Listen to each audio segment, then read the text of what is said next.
campagne au vitriol à l'extrême droite avant le duel de samedi. Le ton est monté d'un cran vendredi entre Marine Le Pen et Éric Zemmour, à la veille de meetings importants pour les deux rivaux d'extrême droite engagés dans une guerre de position qui se joue également à gauche à 9 semaines de la présidentielle.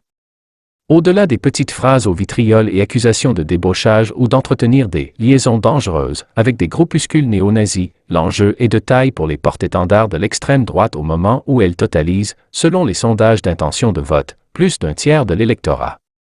Si le président Emmanuel Macron, toujours pas déclaré mais le premier à avoir dépassé les 500 parrainages d'élus nécessaires pour se présenter, reste la cible principale, Madame Le Pen et l'ex-polémiste s'affrontent dans ce qui apparaît de plus en plus comme une primaire sauvage. Une compétition d'autant plus féroce que chaque camp est confronté à ses propres limites. Marine Le Pen a du mal à irradier au-delà de son noyau dur au premier tour et Éric Zemmour obère ses chances de succès au second tour par sa radicalité, selon le sondeur Jérôme Sainte-Marie, Polling Vox. Samedi, Madame Le Pen, qui est créditée d'environ 17 à 18% des intentions de vote au premier tour contre 12 à 14% pour Éric Zemmour, réunit quelques 3000 personnes à Reims pour une convention présidentielle. L'ex-polémiste attend le même jour environ 8000 partisans à Lille. Et attendant ce duel à distance, l'affrontement entre les deux candidats tourne au règlement de compte. Personne sulfureuse. Dans un entretien au Figaro, la candidate du Rassemblement national a dénoncé le communautarisme d'Éric Zemmour, autour duquel elle croit retrouver une série de chapelles, venues puis reparties, de l'ancien Front national. Il y a les catholiques traditionnalistes, les païens et quelques nazis.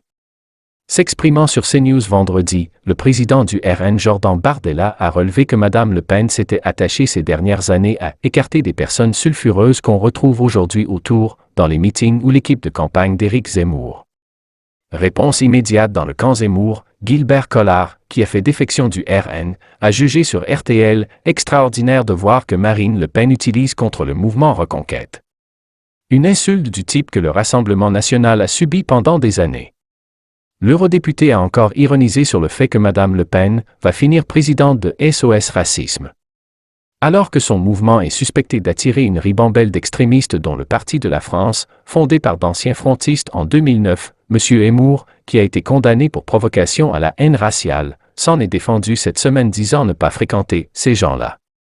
Les gens nazis et antisémites ne me soutiennent pas, ne peuvent pas me soutenir puisque je suis de confession juive, avait-il estimé mercredi sur LCI. Signe supplémentaire des vives tensions entre les deux camps. À Marseille, le RN se déchire après qu'une élue, exclue du parti depuis, a donné son parrainage à l'ancien polémiste. Cernée dans les sondages par l'extrême droite, Valérie Pécresse, autour de 16%, a taclé vendredi depuis les Ardennes Marine Le Pen, absolument pas crédible pour diriger le pays mais aussi Éric Zemmour, représentant la France de l'ORTF, la télé en noir et blanc, sans oublier de brocarder l'immobilisme du président sortant. Défection socialiste. À gauche, la rivalité s'intensifie aussi, notamment entre la socialiste Anne Hidalgo, autour des 3% dans les sondages, et l'ancienne ministre de la Justice, Christiane Taubira, autour de 5%. Le patron de la puissante fédération PS du Nord Benjamin Saint-Huil a jeté l'éponge vendredi. La gauche offre un spectacle désolant. Elle semble se faire à l'idée que collectivement, on doit se contenter d'une candidature de témoignage, a déploré celui qui était premier secrétaire depuis l'an dernier d'une des 4 plus importantes fédérations socialistes de France. Malgré ses vents contraires, Anne Hidalgo ne cesse de répéter qu'elle ira jusqu'au bout, et peut déjà se prévaloir de dominer à gauche la course au parrainage grâce à un puissant réseau local. D'autant plus que Christiane Taubira n'a pas capitalisé sur sa victoire à la primaire populaire et a traversé une semaine émaillée de plusieurs couacs.